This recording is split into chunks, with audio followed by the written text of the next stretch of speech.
and welcome to this exciting new episode of Saptology, Debunking Mythology. And I have a very special guest. I'll tell you, I connected with this gentleman immediately. I saw his one or two videos, and I thought I'll write to him. He's always smiling, but he has done amazing work. And there are many videos of his you should watch on many other channels available. So without delay, let us welcome Dr. M.J. Agustin Binod. Jai Hind and Namaste. Pranam to you and pranam to all the souls that is connected with you.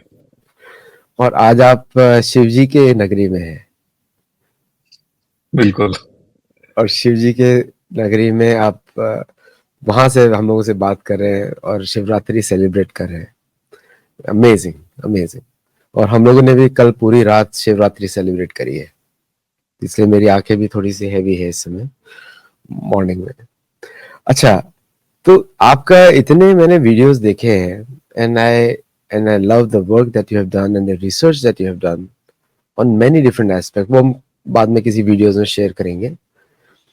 लेकिन आज जो the biggest challenge that we see today is the AI. और मैं being a technologist myself, मुझे AI का ethical use पे बहुत problem है generally, because any technology which develops, first the negative side is developed first. Generally, nuclear energy bombs got developed first.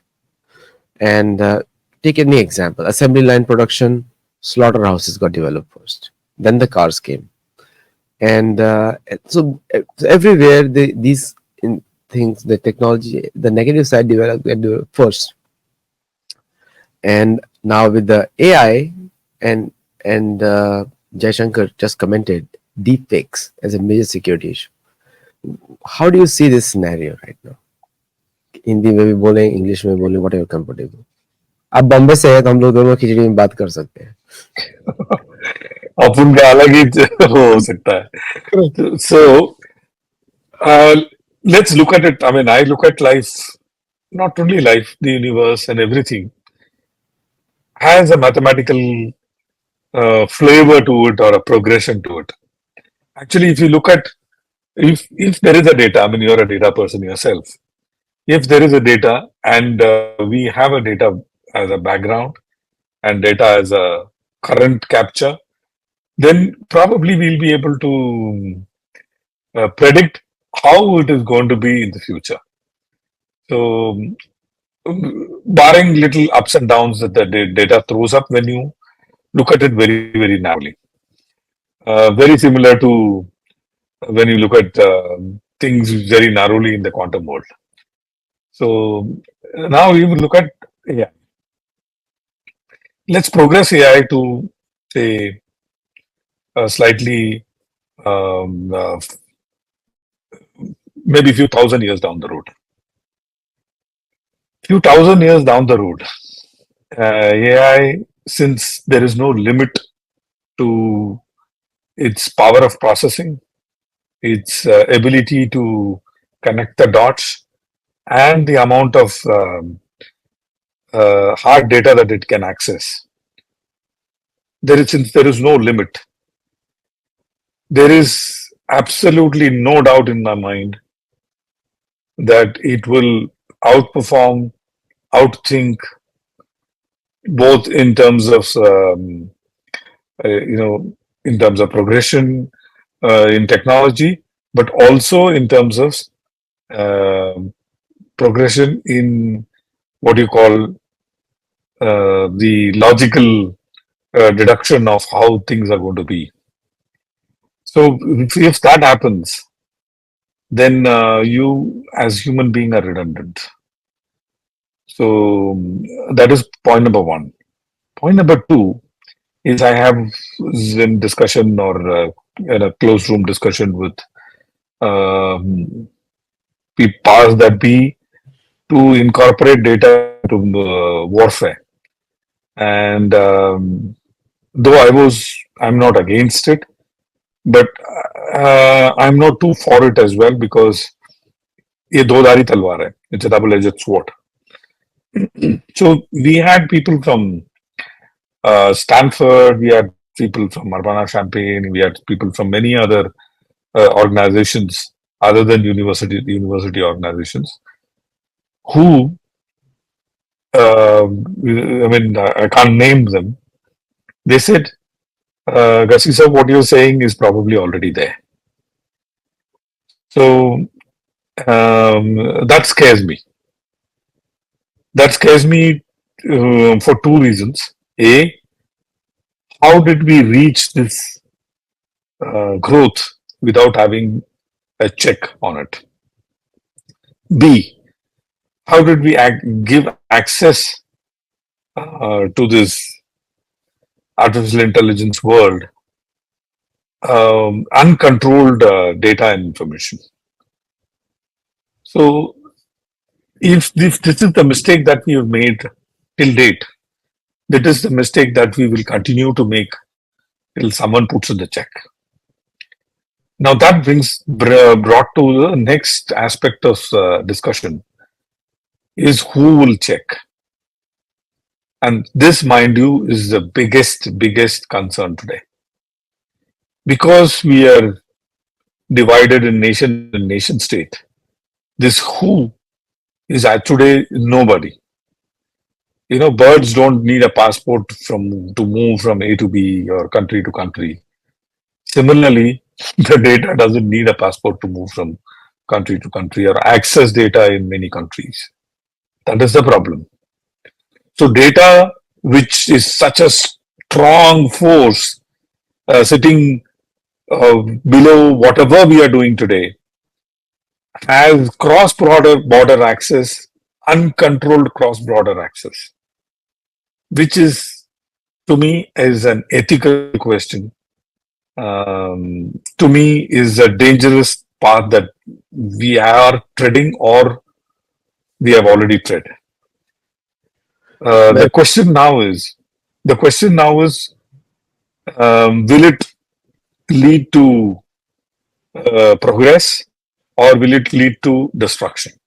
It's like black and white. I mean, there is no gray in this. इसमें कोई grey नहीं है. So ये या तो black है या तो white है.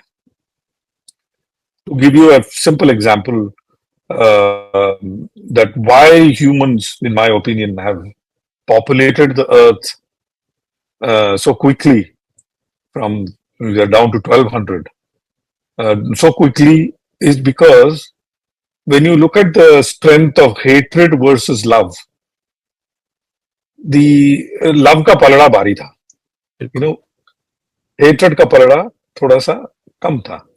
Love was a little more overwhelming than hatred. If hatred was a little more overwhelming than love, we would have probably finished ourselves, like many species did. So we probably in the collective scheme of things, we are little more considerate, we are little more loving, and quote unquote, we sort of invented the word love, and we understand it. So probably that makes me believe that AI probably is on a track of pushing human being to a better progress than finishing it. But my other logic tells me the kind of mistakes that we are making just because we have boxed ourselves in nation and nation state. If AI were to take a decision logically, it would probably not only put a rap on our knuckle, it'll probably do some surgical kind of operation to stabilize humans to probably survive for a couple of more millennia till we populate multiple planets. आपने बहुत सारे point such के बताए इधर, और मैं दर्शकों को बता दूं कि जब आप इंटरनेट यूज करते हैं, the information is sent in bits and bytes and in packets. Packet has a address in the beginning and that towards the end, that what constitutes in one email message. और जब आप access करते हैं तो वो information कहीं Siberia में भी हो सकता है, किसी केबल में, कहीं किसी को, इसी को बोलते हैं world wide web. Information is not in the machines, obviously originate करती है, लेकिन जब ट्रैवल करती है that time it is hacked. वो ट्रैवल करिए, अगर किसी को आइडिया होगा. और that is the way the world wide web works, where you can store information and you can access information from somewhere, and it can be any part of the cable network. I mean any part of the cables which are under the sea. और इसीलिए अभी Tata group ने, एक India की Tata India में जो है, उन्होंने अनाउंस किया कि उनकी केबल कहीं पे हर्ट हुई है रेड सी में. तो उन्होंने ऐसा बताया एक रिपोर्ट में, मैंने देखा था. तो this is how it works. और एआई के साथ में मुझे यही एथिकल रीजन, अनएथिकल रीजन लगता है, क्योंकि अभी जयशंकर जी ने, वैसे मैंने कोट किया पहले, डीप फेक को उन्होंने बहुत बड़ा प्रॉब्लम बताया, विच कैन क्रिएट वॉर्स. मतलब किसी पॉलिटिकल लीडर की वॉइस, उसका चेहरा, and then you pick up and combine everything, can create severe disruption. ये तो मैंने एक क्रूड एग्जांपल लिया है. तो आपने तो बहुत एनालाइज किया है. एंड ऑल्सो दर्शकों को बोल दो, इन्होंने, he has already given me a lot of topics, तो मेरे, I will come to all of them. The AI team has done amazing research, R invasion theory, and we'll come back to that in some other show. So how do you think what are deep fakes and how the deep fakes work? और हम लोगों ने prepare नहीं किया है, तो it's a out of the box question, but I know he knows the answers when इनका पूरा स्टडी देखा है. प्लीज थोड़ा एलैबोरेट करिए. देखिए, दो चीजें हैं इसमें. पहली बात, पहली बात, डीप फेक क्यों? ये एक सबसे बड़ा कुछ सवाल है. डीप फेक करना क्यों है, करते क्यों है? डीप फेक या डीप फेक का इर्द गिर्द अगर हम देखें, कोई टेक्नोलॉजी अगर इस्तेमाल हुआ है और बहुत बखूबी से इस्तेमाल हुआ है और बहुत करोड़ों अरबों रुपए कमाया है, वो है जो हॉलीवुड के कुछ मूवीज, जैसे अवतार हो या फिर अवतार 2 हो, इस तरह की चीजें जो हर एक आजकल हर मूवी में इस्तेमाल होने लगा है.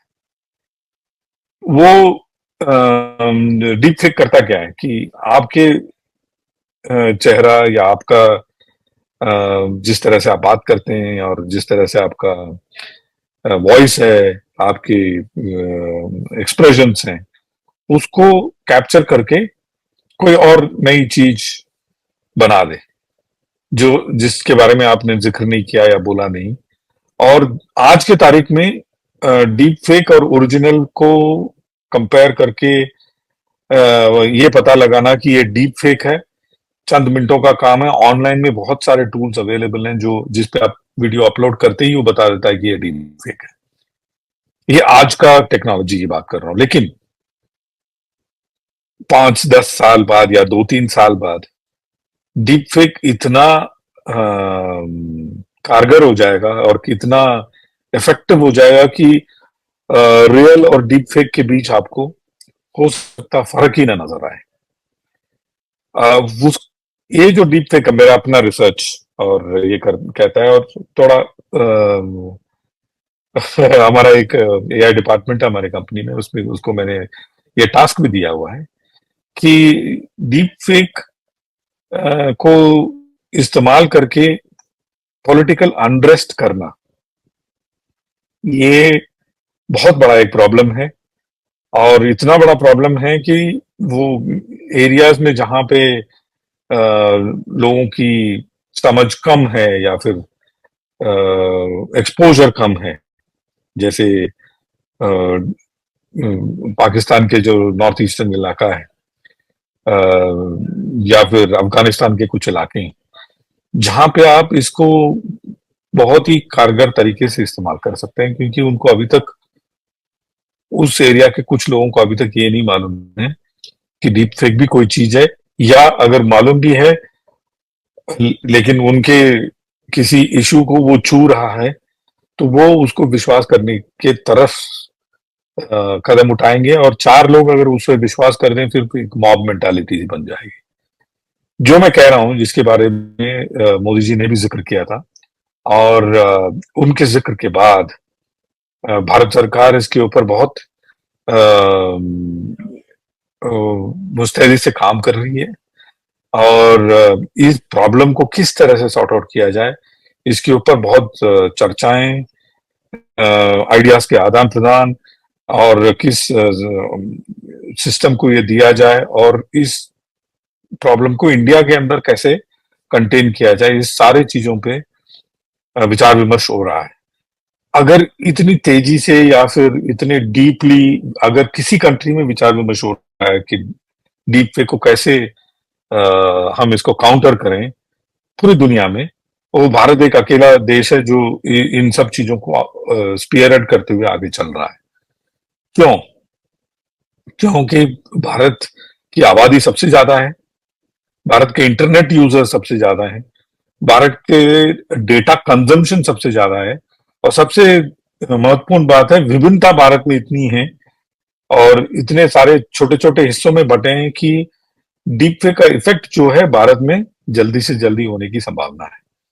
ये जो चीजें मैंने बताई बाकी कंट्रीज में कम है या ना के बराबर है, क्योंकि वो एक होमोजेनिटी है उस किसी भी कंट्री में आप जाकर कर देखें, और हमारे यहाँ वो होमोजेनिटी नहीं है। ये अच्छा भी है और बुरा भी है। मेरे ख्याल से अच्छा ज्यादा है, बुरा कम है। लेकिन इसका एक बुराई ये है कि डीप फेक की जो इफेक्टिवनेस है हमारे कंट्री में सबसे ज्यादा हो सकता है। So we need to address this issue very very urgently.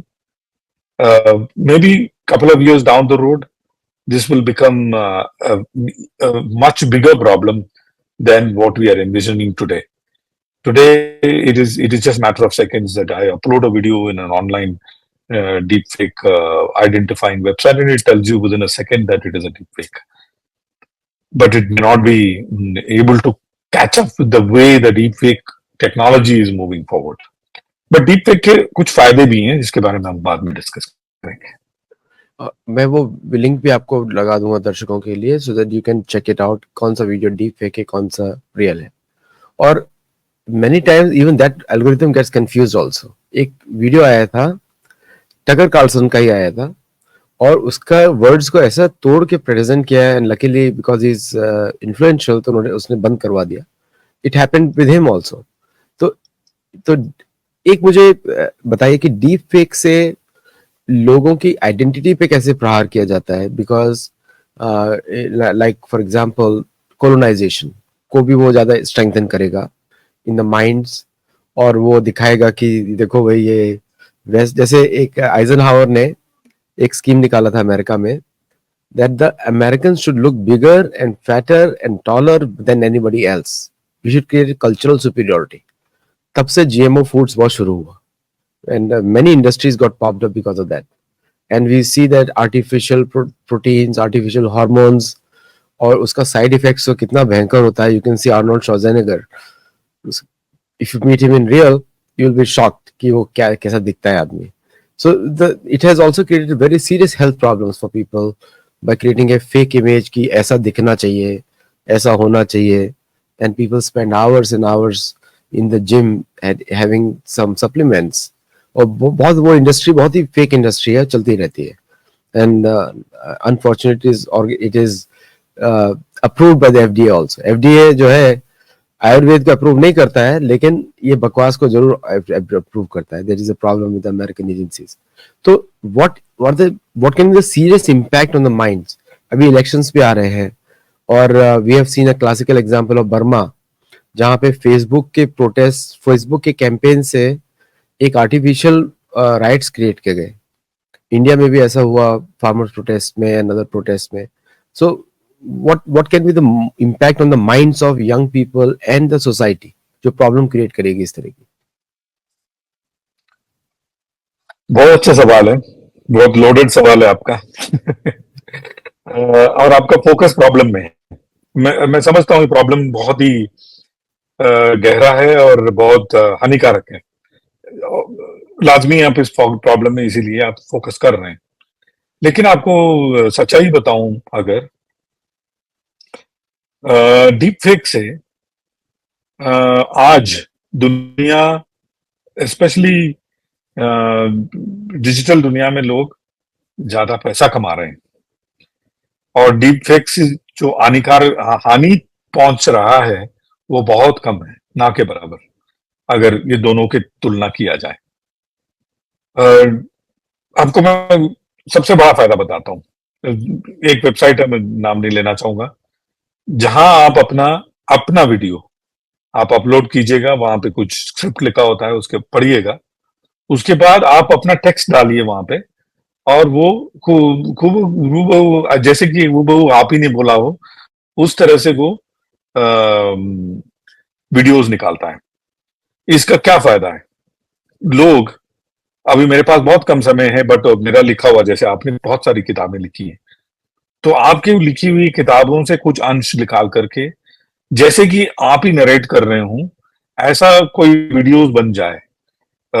आप ही के कर्मा एज अ बिच किताब का उठा लीजिए एग्जाम्पल, और उस किताब का एक 10, 15, 20, 50 छोटे छोटे अंश बन जाएं, और वो यूट्यूब में आप डाल दें।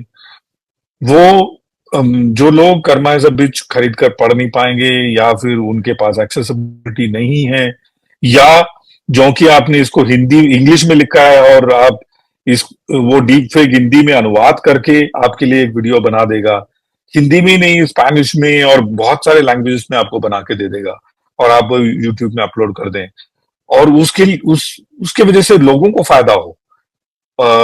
ये आज की तारीख में हो रहा है। आज की तारीख में मेरे भी कुछ एविएशन वीडियोस हैं जो हम इस्तेमाल करते हैं, जिसमें 6 या 7 लैंग्वेज में दनादन डीप फेक को इस्तेमाल करके हम टीचिंग लेसन्स निकाल रहे हैं। मैं ही नहीं, बहुत सारे हजारों लोग ये ऐसा काम कर रहे हैं। इन वीडियो एक बहुत ही बढ़िया एग्जाम्पल है डीप फेक का।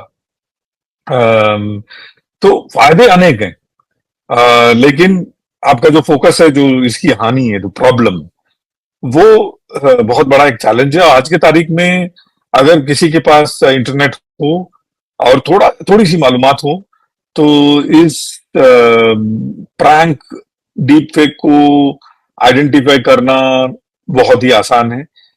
और सबसे महत्वपूर्ण बात यह है कि जो आईटी डिपार्टमेंट हर कंट्री का, every country's IT department should have a deep fake identifying cell which is continuously looking at what is coming out in the internet में क्या क्या अपलोड किया जा रहा है, एंड उसमें हानि पहुंचने की क्या चीज है, कौन सा वीडियो है, और उसको जल्दी से जल्दी उसको फैक्ट चेक करना और उसका काउंटर डालना, ये बहुत महत्वपूर्ण हो गया है।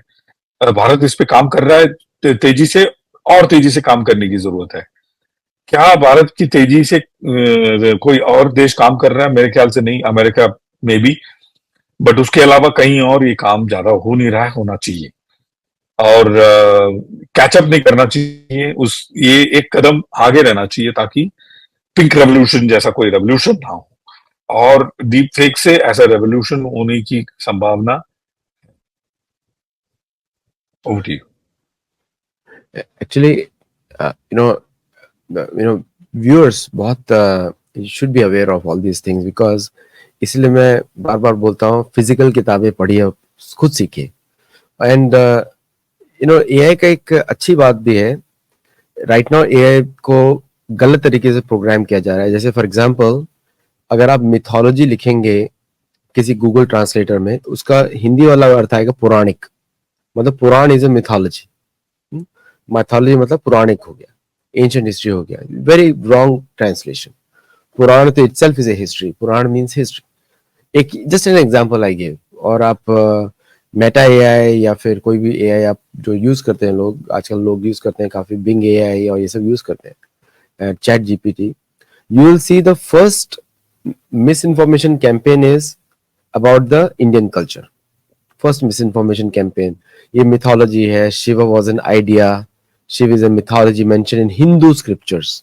जबकि वेद तो हिंदू शब्द, वेदों में हिंदू एक ही बार आया, विष्णु पुराण में कहीं पे है, भारत के बारे में भी विष्णु पुराण में लिखा हुआ है छोटा सा, लेकिन हिंदू शब्द became popular much later on. Chaitanya Mahaprabhu ने एक बार उसको अप्रूव भी किया। चैतन्य महाप्रभु ने बोला कि जो वेदों को पालन करता है सब हिंदू है, जिसको विश्वास है। तो उन्होंने एक ब्रॉड डेफिनेशन दे दी चैतन्य महाप्रभु ने।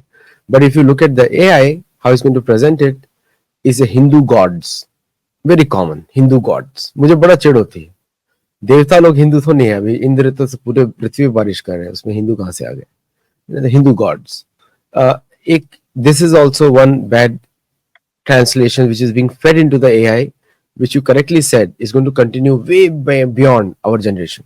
हम लोग विकिपीडिया से परेशान थे, अब चैट जीपीटी से भी परेशान होने वाले हैं. Just imagine. तो अब इसमें देख थोड़ा सा और मैं एंगल ऐड करूंगा ड्रोन्स का, बिकॉज एआई को has been extensively use and you are a military person, you are a, और दर्शकों को मालूम होना चाहिए, इनका प्रोफाइल आप चेक करें ट्विटर पे एंड यू विल सी इन्होंने हर तरह का प्लेन उड़ाए हैं. And if you are an aviation buff then you must check his Twitter handle, which I'll put on the video also. So the AI को how AI and deep fake work, उसका relationship क्या है आपको मालूम है, इसलिए मैं पूछ रहा हूँ. And so how do the both of them work and how they impact even the drones? Actually nowadays drones, people are using actively AI in drones, and sometimes people do not understand AI also. जैसे algorithms तो हमारी होती हैं, automated होती हैं, workflows are automated, these are all automated. तो AI और workflows में डिफरेंस इतना ही होता है कि AI stores in the random memory, मतलब जो एक्टिव मेमोरी में स्टोर करता है, and makes real time decisions based on the experience. और वर्कफ्लो में क्या होता है कि वो एक चेन से बाहर नहीं निकलता है. That is the difference. That's why AI becomes more dangerous because it can use past bad experiences also, not good, bad also. So do you think the AI can be misused in warfare कि जहां पे आक्रमण नहीं करना था वहां पे आक्रमण हो गया because the past experience was stored and some wrong commander or something used it or some terrorist organization used it? बहुत अच्छा सवाल है आपका. और इसी पे भारत का काम भी हो रहा है, क्योंकि अभी जो ट्रेडिशनल प्रोसीजर्स क्या है, ट्रेडिशनल प्रोसीजर्स आप पूंछ के लिए आदेश देते हैं और आप फतेह के लिए आदेश देते हैं. आदेश कैसे देते हैं? आप अपनी जुबानी देते हैं. और कोई दूर है तो आप जुबानी नहीं, तार द्वारा, टेलीफोन द्वारा या फिर वॉकी टॉकी द्वारा या फिर रेडियो के द्वारा देते हैं. यहां पे अगर एआई का इस्तेमाल हुआ और गलत ऑर्डर दे दिया गया या अनटाइमली ऑर्डर दे दिया गया, तो हो सकता है ये वॉरफेयर में बहुत हानिकारक हो हमारे लिए.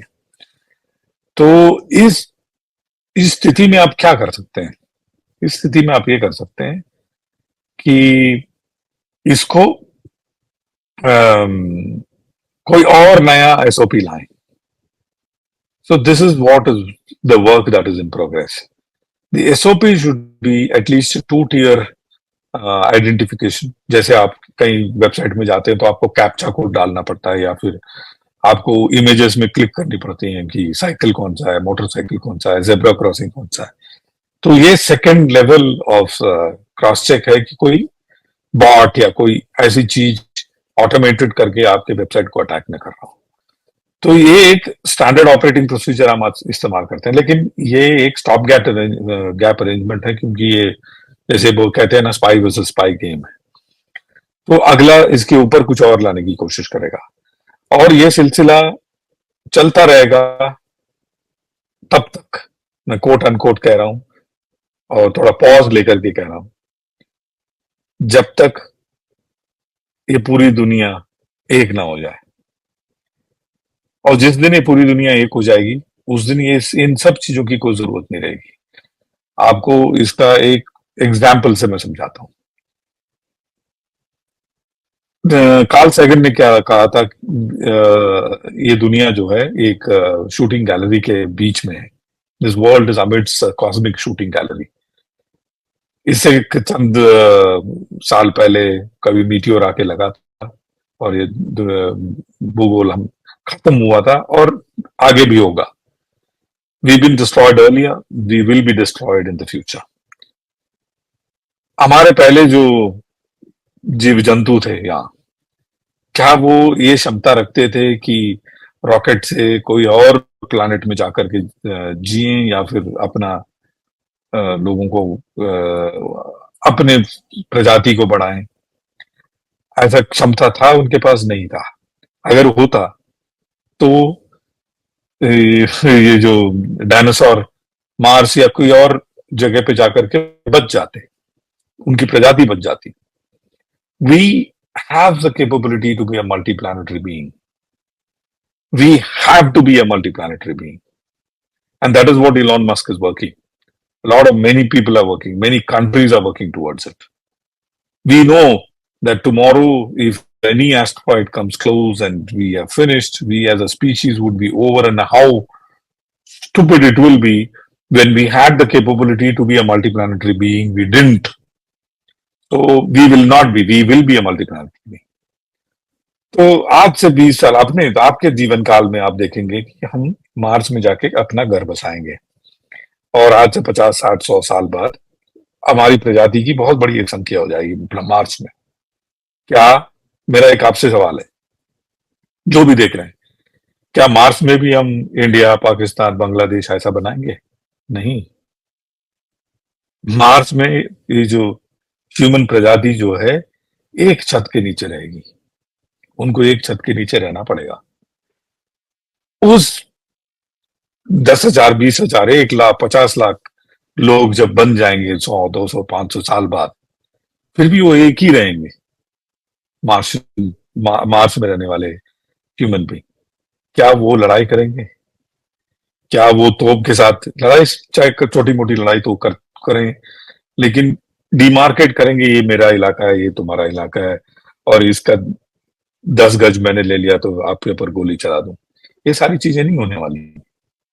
तो और एक चीज मैं बताऊं, यूरोपियन यूनियन बहुत बड़ा एक एग्जाम्पल है हमारे सामने, जो 47 में एक दूसरे के खून के प्यासे थे, वो चंद साल बाद एक ही करेंसी और बिना बॉर्डर के चलने लगे। क्यों? ये सवाल हमें अपने आप से पूछना है। और जब तक हम एक ना हो जाएं, पूरा भूगोल एक ना हो जाए, तब तक ये सारी चीजें चलती रहेगी। क्या ये भूगोल एक होगा? जरूर होगा। क्यों? क्योंकि प्यार का पलड़ा हेट्रेड के पलड़ा से भारी है। Great point. और मेरे को उसमें एक थोड़ा सा सार्काज्म भी आता है कि रोमन कैथोलिक चर्च ने, फ्रांस भी रोमन कैथोलिक है, इटली भी रोमन कैथोलिक है, स्पेन भी रोमन कैथोलिक है, और ये सारी कंट्रीज रोमन कैथोलिक कंट्रीज हैं, और इंग्लैंड को छोड़ के, जनरली इंग्लैंड को छोड़ के बाकी सब रोमन कैथोलिक है जनरली यूरोप में। जर्मनी थोड़ा अलग है, लेकिन फिर भी उसी में। लेकिन within the country, between the country, even the borders are not there, borders are there and not there both at the same time, लेकिन एक दूसरे को मारते तो रहते ही हैं within the country also. तो जो आपने मार्शन एग्जाम्पल दिया, हमने इन्होंने भी एक छत ही बनाया, लेकिन एक छत के अंदर लड़ते ही रहेंगे। तो problem is somewhere else, problem is not there, क्योंकि जब तक कोर स्पिरिचुअलिटी नहीं आएगा तब तक तो पॉसिबल नहीं है किसी के लिए। एंड द पाथ हमारे कल्चर में, इंडिया में तो चाहे विविधता जितनी भी हो, you are on mute, so जितनी भी विविधता हो, लेकिन फिर भी we are united many ways, we are one. Bombay is a classical example, हम देख सकते हैं बॉम्बे का, कि in Bombay you know we Bombay is the best example, barring terrorist incidents और समथिंग। जब लोकल ट्रेन में बैठते हैं, उसके बाद आपकी आइडेंटिटी नहीं रहती, उसके बाद आपको यही चिंता रहती है कौन सा अगला स्टेशन आएगा। और अगर कोई बॉम्बे ट्रेन में ट्रेवल किया हो सुबह के वक्त, तो as the train passes through different station, कोई लेफ्ट की तरफ पूजा कर रहा है, कहीं पे कीर्तन चल रहा है। It's a great unity, example of unity. तो एक मेरे को आपसे एक क्वेश्चन आता है, कि एक क्वेश्चन जो आता है कि when we talk about the security challenge today, we have seen Houthi attacks, and you are in aviation, you're a pilot, so Houthi attacks we see, and all these attacks we see. So how it is very difficult to find a ship in the ocean, impossible to find a ship in the ocean. And so definitely these guys are using some technology, and it is maybe crude form, but they are using. And I do not know whether they're using GPS coordinates, which is American naval satellites. GPS American naval satellites is are. So how do you see this correlation happening, attacks happening, despite the US being controlling the naval satellites? उनको तो मालूम है कौन ping कर रहा है वहां पे। द मोमेंट दे डू वो एड्रेस आ जाएगा वहां पे सैटेलाइट पे। देखिए, एक सिस्टम है जिसका नाम है AIS, automatic identification system. Non military पानी वाले जहाजों को AIS रखना, उसमें ट्रांसमिट करना अनिवार्य है। बिना AIS के आप पानी में नहीं रह सकते। और AIS क्या करता है, शिप क्या करती हैं वो, अ, हर एक सेकंड में अपना पोजीशन ट्रांसमिट करती हैं। जो उसका ट्रांसमिशन को डायरेक्टली पिकअप कर ले, उसको भी पता लग जाता है कि ये शिप कहाँ है, कहाँ से आ रहा है, कहाँ जा रहा है। और वो सैटकॉम से भी आप पता कर सकते हैं, सैटेलाइट को भी जाता है और सैटेलाइट से भी ये पता लग जाता है कि ये शिप कहाँ पे है। मैं कमर्शियल शिप की बात कर रहा हूँ, non military. Non military ship को आप ट्रैक कर सकते हैं इंटरनेट से। आप कोई भी शिप का नाम डाल दीजिए, वो अभी कहाँ है आपको दिख जाएगा। और ये क्यों जरूरी है, क्योंकि अम, इसमें बहुत अरबों खरबों रुपए मूव करता है। और आप बोलेंगे हवाई जहाज के टाइम पे शिप की जरूरत क्यों है। अगर आप VLCC कहते हैं ना, very large crude carrier, very large crude carrier, 14-15 दिन में जो चीज मिडल ईस्ट से बॉम्बे के कोस्ट में, 14-15 दिन भी नहीं, 3 या 4 दिन में जो मिडल ईस्ट से बॉम्बे की कोस्ट में या जामनगर के कोस्ट में लाता है क्रूड ऑयल, उतना अगर हम हवाई जहाज या ट्रेन से ट्रांसपोर्ट करने की कोशिश करें, हमको महीनों, हवाई जहाज से तो सालों लग जाएगा और ट्रेन से तो महीनों लग जाएगा। तो पानी वाला जहाज जो है, सब आज के तारीख में वॉल्यूम में ले जाने का एकमात्र सबसे कारगर प्रणाली है। जो कि वो इतना पैसे के साथ मूव करता है, उसके हर एक क्षण पैसा है, हर एक उसकी जो सेकंड वो मायने रखता है, जिसकी वजह से उसका पोजीशन जानना सबके लिए जरूरी है, प्रोटेक्शन देने वालों के लिए भी जरूरी है। और यही AIS इंफॉर्मेशन जो है, ये पायरेट्स भी इस्तेमाल करते हैं और बाकी लोग जैसे हुती वगैरह के लोग भी इस्तेमाल करते हैं अटैक करने के लिए। आज भी हमने देखा एक जापानीज शिप के इर्द गिर्द, UK के शिप के इर्द गिर्द कुछ बॉम्ब गिरे। ये इसका क्या सोल्यूशन है, इस पे टिप्पणी करना मेरे लिए थोड़ा सा जल्दी होगा, क्योंकि AIS स्विच ऑफ करने पे प्रॉब्लम ज्यादा बढ़ेंगी, बल्कि और एक आध चिटपुट अटैक जो है, इसको प्रोसीजरली एड्रेस करना ही एक सोल्यूशन है। उस एरिया में ना जाएं, वही एक सोल्यूशन है। AIS ऑफ करना सोल्यूशन नहीं है, क्योंकि AIS बहुत बहुत जरूरी चीज है। आज अगर आप देखते हैं, रेड सी के रास्ते बहुत कम, ना के बराबर शिप्स जाते हैं। वो इसलिए क्योंकि जो भी शिप जा रहा है, जो हूती के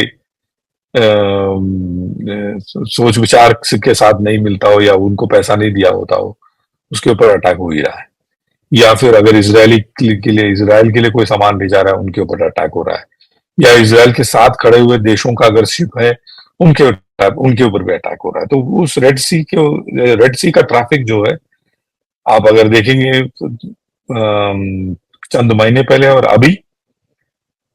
अभी तो इक्का दुक्का हवाई जहाज पानी का जहाज जाता है वहां। एक जमाने में महीने भर पहले या 2 महीने पहले वहां पे लाइन लग जाती थी महीनों, क्योंकि आपको क्रॉस करके जाना है, कैनाल क्रॉस करके जाना है उस पार। तो आपको सप्ताह सप्ताह भर अपने नंबर के लिए वेट करना पड़ता था। तो एंकर लगा के अब बैठ जाते थे गल्फ ऑफ एडन के आसपास, और AIS हमेशा ट्रांसमिट करते रहता है। AIS ही एकमात्र सोल्यूशन है जिससे ये लोग पकड़ रहे हैं। AIS ऑफ कर दे तो कमर्शियल शिप भी मिलिट्री शिप की तरह हो जाएगा, उसको पकड़ना नामुमकिन हो जाएगा। So military ships don't use AIS then. वो दे अपना are completely electronically silent, completely electronically silent. so वहां that's पे आप मोबाइल फोन, कोई भी इलेक्ट्रॉनिक चीज नहीं इस्तेमाल कर सकते, व्यक्तिगत भी नहीं। So जब सोल्जर्स को कांटेक्ट करना पड़ता है अपने परिवार को, how नहीं do कर they do it? सकते, they don't do. And that's why मैं अमेरिकन सेलर्स को पूछता हूँ, he say he is on a mission, तो you cannot contact him mission में, यहाँ पे बोलते हैं जस्ट टू बैड, या नहीं कर सकते, एंड क्यों नहीं वो कर सकते, क्योंकि उसका रीजन ये है। एंड वी सॉ दैट कि जब लास्ट ईयर 2022 दिसंबर में जब हैप्पी न्यू ईयर बोलने के लिए इन लोगों ने किया था कांटेक्ट, तुरंत अटैक हुआ था रशिया और यूक्रेन वॉर में, we saw that cell phone से अटैक, बिल्कुल, that was the single biggest casualty of the Ukraine Russian war of Russians, absolutely. You saw how many peoples died, almost 1000 almost 1000 या more than that, and just for what, to say happy new year, happy new year, इनका happy death day हो गया। Happy birthday बोलते हैं हिंदी में, happy birthday हो गया। so, तो एक डिसिप्लिन बहुत जरूरी है, बहुत जरूरी है एक्चुअली वो डिसिप्लिन। अभी the actually we are living in a semi militarized world, is it correct to say that कि हम लोग सिविलियन लाइफ में भी सेमी मिलिटराइज्ड यूज कर रहे हैं, if we are living like that, communication is key. देखिए धीरे धीरे आप देखेंगे दुनिया में ना, मैं इसलिए मैं खुश होता हूं ये सारी चीजों को देख करके, क्योंकि दुनिया में आप देखेंगे धीरे धीरे छोटे छोटे ऑर्गेनाइजेशंस फॉर्म हो रहे हैं, जो भविष्य के लिए बहुत अच्छा है। यूरोपियन यूनियन देख लीजिए आप, यूरोपियन यूनियन मैं हमेशा कोट करता हूं, यूरोपियन यूनियन जो जो जर्मनी बाकी कंट्रीज के खून के प्यासे था, और बाकी कंट्रीज जर्मनी के खून के प्यासे था, इटली और जर्मनी मिलके बाकी लोगों की उंगली बजा रहे थे, ये सब आज एक करेंसी इस्तेमाल करते हैं। उसी तरह ब्रिक्स बन गया है, उसी तरह ऐसे बहुत सारे छोटे छोटे आसियान बन गया है। ब्रिक्स के जो कंट्रीज हैं एक दूसरे को आज के तारीख में अटैक नहीं करेंगे, क्योंकि वो इकोनॉमिक कोऑपरेशन चाहते हैं। ब्रिक्स मिल करके डिसीजन लेते हैं आज किसी भी चीज पे, इंक्लूडिंग सिक्योरिटी। तो ऐसे छोटे छोटे ऑर्गेनाइजेशंस किसी दिन भगवान ने चाहा तो मर्ज होने लगेंगे, क्योंकि कहीं ना कहीं आपको कन्वर्जेंस नजर आएगी। धीरे धीरे धीरे धीरे पूरी दुनिया एक छत्र छाया के नीचे आ जाएगी। उस समय ये जो बॉर्डर और इन सब चीजों का जरूरत नहीं है। किसी दिन हम बात करेंगे नेशन और नेशन स्टेट पे, क्योंकि नेशन और नेशन स्टेट एक एक peace treaty of Westphalia, Westphalian mindset कहते हैं इसको। पीस ट्रीटी ऑफ वेस्टफैलिया पहली बार, आपको जानकर हैरानी होगी दर्शकों को भी, पहली बार इस दुनिया में किसी ने अगर लकीर खींचा हो कि ये मेरा देश है, तुम्हारा देश है, ये लकीर है, वो है पीस ट्रीटी ऑफ वेस्टफैलिया। ये जो इसके बारे में टोनी ब्लेयर ने भी बहुत बढ़िया स्पीच भी दिया था, ये जो वेस्टफैलियन माइंडसेट के बारे में। आज अगर दुनिया में प्रॉब्लम सबसे ज्यादा है, ये वेस्टफैलियन माइंडसेट की वजह से। और भारत की सभ्यता जो है वेस्टफैलियन माइंडसेट की तरह नहीं थी कभी भी। Our idea of nation and nation state is something that world should emulate, but they went and emulated the Westphalian mindset or Westphalian idea of nation and nation state, जिसके बारे में हम फिर कभी बात करेंगे। वो धीरे धीरे खत्म हो जाएगा। Actually it's a great prediction also. और अगर हम कोई भी प्री हिस्टोरिक कल्चर देखें एंड ट्रीटी ऑफ वेस्टफैलिया से पहले आप देखें तो कल्चर्स आर सिमिलर। अभी थोड़ी देर पहले हम लोगों ने शो किया एक इजिप्ट के ऊपर, Egypt, Libya, Sudan, Somalia, Kenya and right till Zambia and Tanzania, it used to be one culture, river Nile culture. And you हम लोग सिर्फ पिरामिड्स इजिप्ट की बात करते हैं, गीजा की, but pyramids are all over the Nile river right from the beginning. In fact Kilimanjaro को तो पहला माना गया देवस्थान, बोला गया कि दैट्स अ पिरामिड, उसी के आइडिया से बने हुए हैं। It's an exact dimensions of a pyramid, square है एकदम, मतलब सो एक मुझे आपने बड़ा इंसिडेंट, बहुत ही अच्छा बात किया, because the decolonisation is going on in a full scale due to world wide web. और जिसने भी वर्ल्ड वाइड वेब मतलब यूएस नेवी ने किया था, they created it to for intelligence gathering, लेकिन उसका यूज कुछ और ही Correct. हो रहा है. Like you and Data me are, sharing. yeah, you and me are using it for something very positive. Same thing we are using, but in a very positive way. We are trying to tell our independent ideas. शायद main stream media में हमारी बातें हो भी ना, because main stream media एक एजेंडे पे चल रहा है. So what will this AI and deepfake do to mainstream media and the intelligence narratives? क्योंकि लोग बहुत परेशान है, अमेरिका से त्रस्त हैं, क्योंकि हमारे देश तो अभी मुझे बोलना पड़ेगा, हमारा देश हर जगह इन्वॉल्व है, गलत तरीके से, अच्छी तरीके से, मोर गलत देन सही.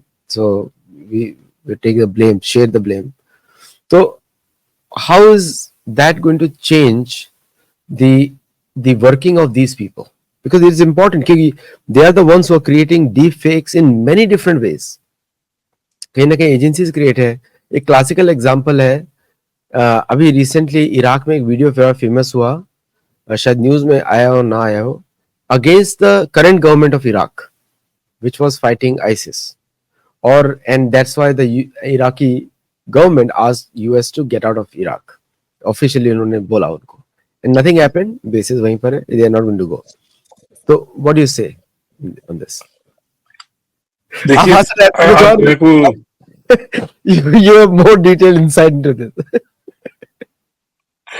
आप मुझे एटर्नल ऑप्टिमिस्ट ना समझिए, क्योंकि मैं जैसे शुरू में कहा था आपको कि मैं डेटा मैट्रिक्स पे ज्यादा तवज्जो देता हूं, ज्यादा विश्वास करता हूं. तो डेटा ये क्या कहता है? डेटा ये कहता है कि 1.5 बिलियन, जितना भारत है, भारत के जो वासी हैं, उससे थोड़ा सा ज्यादा लोग जो हैं 15 और 24 साल के बीच में हैं इस दुनिया में. तो 1.2 to 1.4 या 1.5 billion people are between 15 and 24.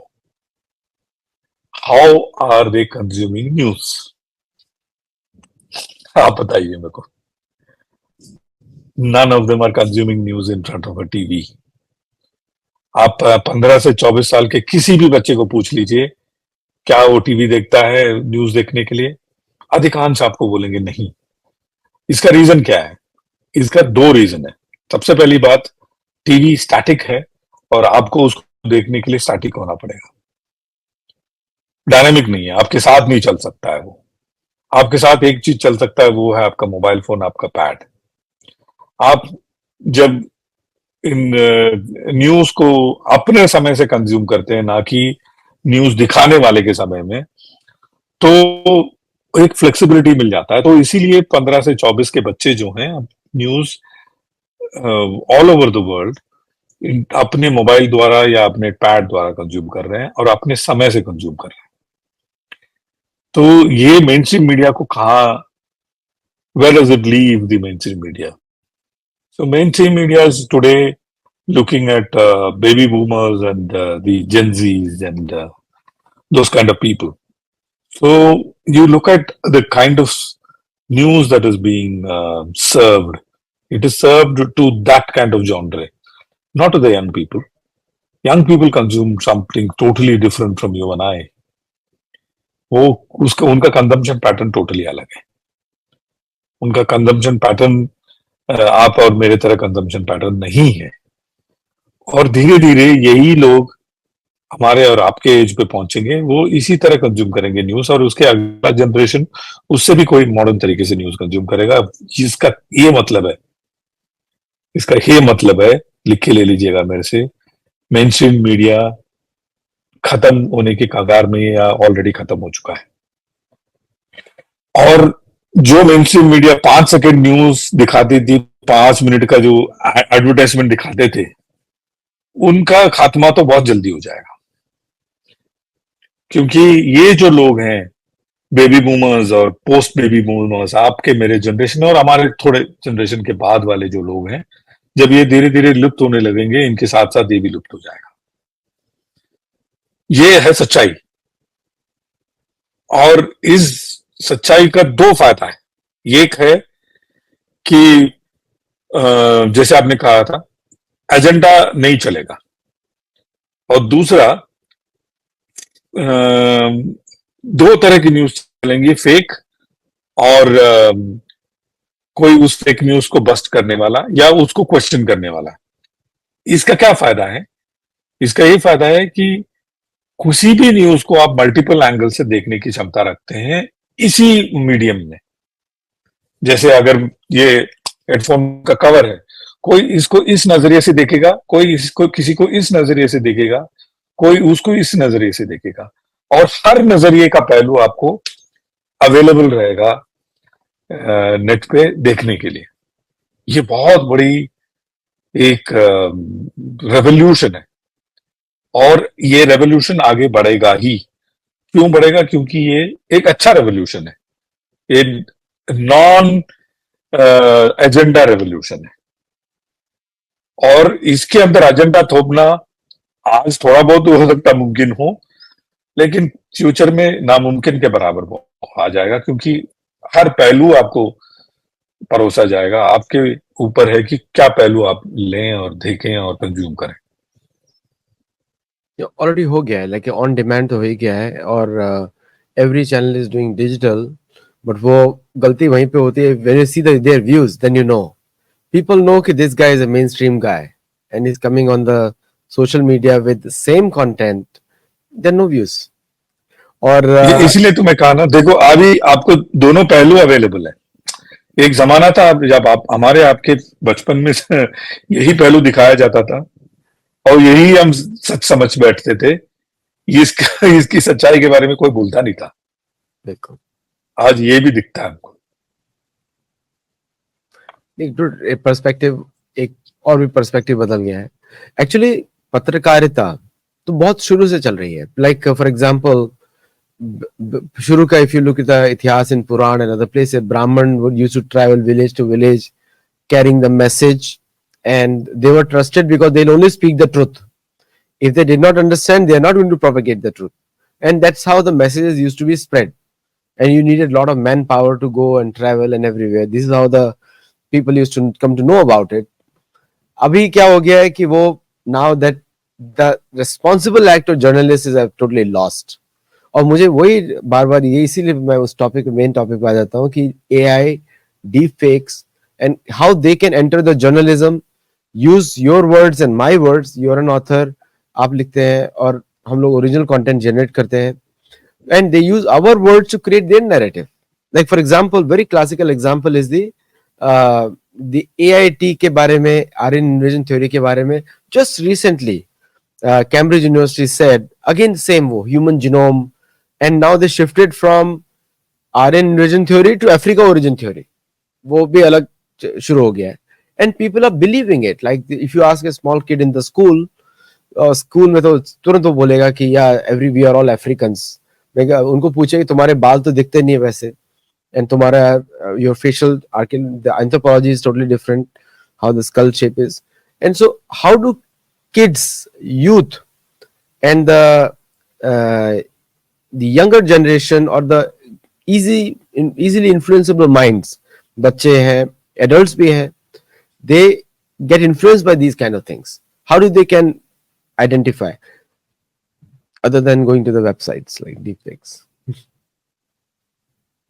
चलिए, मेरा ये आपसे दरख्वास्त रहेगा कि एक अलग शो करें जिसपे हम सिर्फ आर्गेनाइजेशन थ्योरी पे बात करें, क्योंकि वो बहुत बड़ा इंटरेस्टिंग होने वाला है।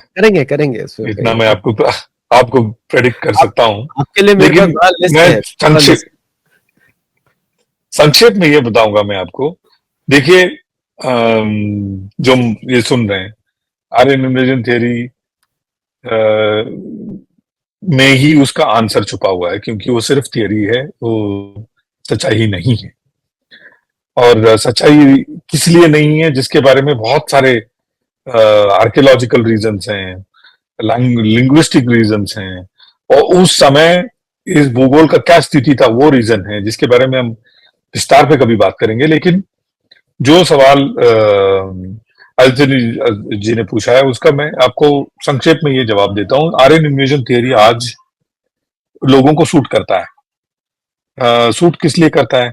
वो जानना जरूरी है, क्योंकि जब आप यूरोपियन पॉलिटिकल इश्यूज पे बात करते हैं तो आप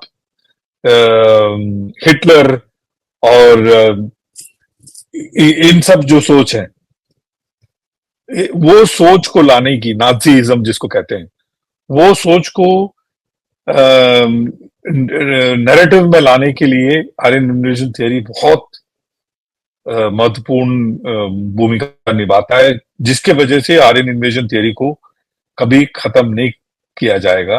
क्योंकि नास्तिज्म के ऑपोजिट क्या है, या फिर कैपिटलिज्म नास्तिज्म के ऑपोजिट है कम्युनिज्म। तो जो कम्युनिस्ट थियरी प्रोपगेटर हैं वो तब तक ही जिंदा रहेंगे जब तक ये थियरी जिंदा रहेगा, जो झूठ है। अगर जिस दिन ये थियरी खत्म हो जाएगा, ये अपने आप ही खत्म हो जाएगा। This is like that centrifugal and centripetal force. Centrifugal force is a reactive force. The moment centripetal force is finished, centrifugal force is gone. अब जब चक्कर लगाना बंद कर देंगे, अपने आप गिरना बंद हो जाएगा। सो आर्यन इन्वेजन थियरी यूरोपियन जो नैरेटिव है उसमें एक बहुत बड़ा एक रोल अदा करता है। अभी हम इंडिया की बात करते हैं। इंडिया में अब अगर मैं आर्यन बोलूं तो उसका ऑपोजिट वर्ड आपके मन में क्या आता है? वो है द्रविडियन, नॉन आर्यन। ऐसा कोई चीज है ही नहीं इस दुनिया में। द्रविडियन, आर्यन, ये डिवाइड है ही नहीं। और क्यों नहीं है, ये सारी चीजों पे हम कभी विस्तार से डिस्कस करेंगे। द्रविडियन सेपरेटिज्म और द्रविडियन थॉट प्रोसेस तब तक ही जिंदा रह सकता है जब तक ये आर्यन थॉट प्रोसेस जिंदा है। और जो लोग इस बोगस थियरी को, जैसे आदित्य साहब, नवरत्न राजांगरम साहब, एक कल्याण रामन साहब, ऐसे बहुत अनेक लोग, अनेक संस्थाएं ये बोगस आर्यन इन्वेजन के खिलाफ मोर्चा खोले हुए हैं। लेकिन उन्होंने उनकी सफलता 1% भी या 2% भी नहीं है, जितना होना चाहिए था। जिस समय से ये संघर्ष चल रहा है, ये बोगस आर्यन इन्वेजन थियरी के खिलाफ संघर्ष जो है आज से नहीं 50-60 साल से चल रहा है। हमारे इंडिया के इंडिपेंडेंस से पहले से इस नैरेटिव के ऊपर काम चल रहा है। ये जैसे मैंने कहा, किसी दिन हम इस पे बात करेंगे। तो ये आर्यन इन्वेजन थियरी इसीलिए जरूरी हो जाता है यूरोपियंस के लिए भी और इंडियन नैरेटिव सेटर्स के लिए भी। तो मैंने बताया, जब आर्यन बोलते ही द्रविडियन आपके मन में आएगा, लेकिन द्रविडियन आर्यन नामक कोई चीज है ही नहीं। और दूसरा सबसे बड़ा रिक्वायरमेंट ये है, क्योंकि ये आर्य इन्वेजन के साथ साथ ये कहा जाता है कि कास्ट भी आया, और जो यहाँ के जो अबोरिजिनल थे उनको दलित बना दिया गया। तो जो दलित थॉट प्रोसेस है, जो अपने आप में एक समय पे क्रिएट किया हुआ थॉट प्रोसेस है, ना कि कल्चरल है।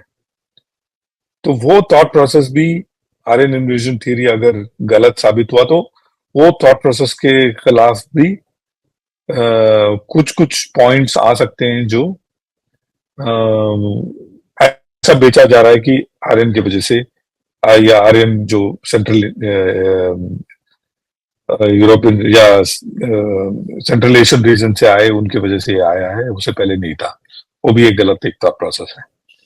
लेकिन वो थॉट प्रोसेस को जीवित रखने के लिए आर्यन इन्वेजन थियरी को जिंदा रहना रॉबर्ट को जिंदा रहना जरूरी है। और तीसरा सबसे बड़ा है क्रिश्चियन मिशन। क्रिश्चियन मिशन का मिशन यह था कि ये जो आर्यन के जो डिवाइड हैं उसके खिलाफ हम ऐसा ब्रह्मास्त्र लाए हैं कि आप सब इस ब्रह्मास्त्र के नीचे एक हो जाएंगे। क्रिश्चियंस ही नहीं, अब्राहमिक रिलीजन की बात करें और आप सबको जैसे सामान ये मिलेगा, सामान वो मिलेगा, ये सारी चीजें गलत हैं। आप इनके बीच में भी जाकर के देख लीजिए, मैं पैदा एक क्रिश्चियन हुआ हूँ। आप इनके बीच में देख लीजिए या फिर किसी भी अब्राहमिक रिलीजन के नीचे देख लीजिए, वहां पे भी उतना या उससे ज्यादा ही डिवाइड है, उससे कम नहीं है। क्योंकि लोग उस समय डिवीजन पे ज्यादा अपना वर्चस्व दिखाने के लिए डिवीजन करते थे, तो उसका कल्चर या कास्ट के साथ कोई लेन देन था ही नहीं। और ये कहना कि आर्यन इन्वेजन की वजह से ये हुआ, ये भी एक गलत है। लेकिन उसको जिंदा रखने के लिए आर्यन इन्वेजन थियरी को जिंदा रहना जरूरी है। और सबसे महत्वपूर्ण बात वो है ट्राइबल सेपरेटिज्म, जो ट्राइब्स हैं। आज अगर संस्कृत या अपना भारत का संस्कृति अगर किसी जगह पर पहुंचा है, वो पहुंचा है सिर्फ ट्राइबल की वजह से। क्यों? क्योंकि हम सब जो भी इस दुनिया में पॉपुलेटेड इंसान है, हम सब एक ट्राइब हैं। हम एक हंटर गैदरर थे। हम जब से बोलना नहीं सीखा, उससे पहले हम शिकार करना सीखा हमने, और शिकार के जरिए हम जिंदा रहे हैं। बहुत कहीं साल बाद हमने सब्जी या फिर धान उगाना सीखा। तो हम सब ट्राइबल हैं। और उस ट्राइब मूवमेंट के दौरान जो चीजें हमने सीखी, भले गणित हो, भले भूगोल हो, एस्ट्रोनॉमी हो, वो सारी चीजें हमने शुरू में एक दूसरे को बोल करके उसको जीवित रखा, उसके बाद उसको लिख करके उसको जीवित रखा। तो ट्राइबलिज्म हमारा नींव है। उसके खिलाफ भी अगर ये मोर्चा खुला हुआ है, ये खुला हुआ है सिर्फ ये बोगस आर्यन इन्वेजन थियरी के चक्कर में। तो ये आर्यन इन्वेजन थियरी के ऊपर अगर हम काम करें और पूरी दुनिया को, भारतवासी को स्पेशली ये बताएं कि ये बोगस है, ये सारी चीजें जो उसके उसके नींव पे जो चीजें खड़ी हैं, वो सारी चीजें अपने आप धीरे धीरे कोलैप्स हो जाएंगे। ये मेरा अपना मानना है। आर्यन इन्वेजन थियरी के बोगस होने का जो लंबा चौड़ा जो प्रोग्राम है, वो फिर कभी करते हैं। Thank you so much. और मुझे तो ऐसा लग रहा है कि we can continue this conversation for hours, लेकिन आपको भी it's very late over there, almost like 10:30। और फॉर द व्यूअर्स आल्सो, एक this is a long video, लेकिन मुझे बहुत, I am very much enjoying this conversation. और जैसे मैंने पहले बताया, I found some internal connection with sir, and therefore we are talking immediately. We just spoke and we just agreed. So it happened like that. So do like, share this video, लोगों को बताइए। और जो हमने जो AI deep fake के बारे में और ड्रोन्स के बारे में डिस्कस किया है, you will find this is very unique perspective, और ये it's a major security challenge for us, including बाकी जो द रिसर्च किया है MJ अगस्टिन जी ने। So we will discuss that also later on. लेकिन इन्होंने मुझे बहुत सारे टॉपिक्स भी दे दिए शो के लिए, so now we'll have all those things in series. So thank you all very much for joining. Do like, share, subscribe, and we'll see you in another program. Till then, Namaste, Jai Jagannath, and Jai Hind. जय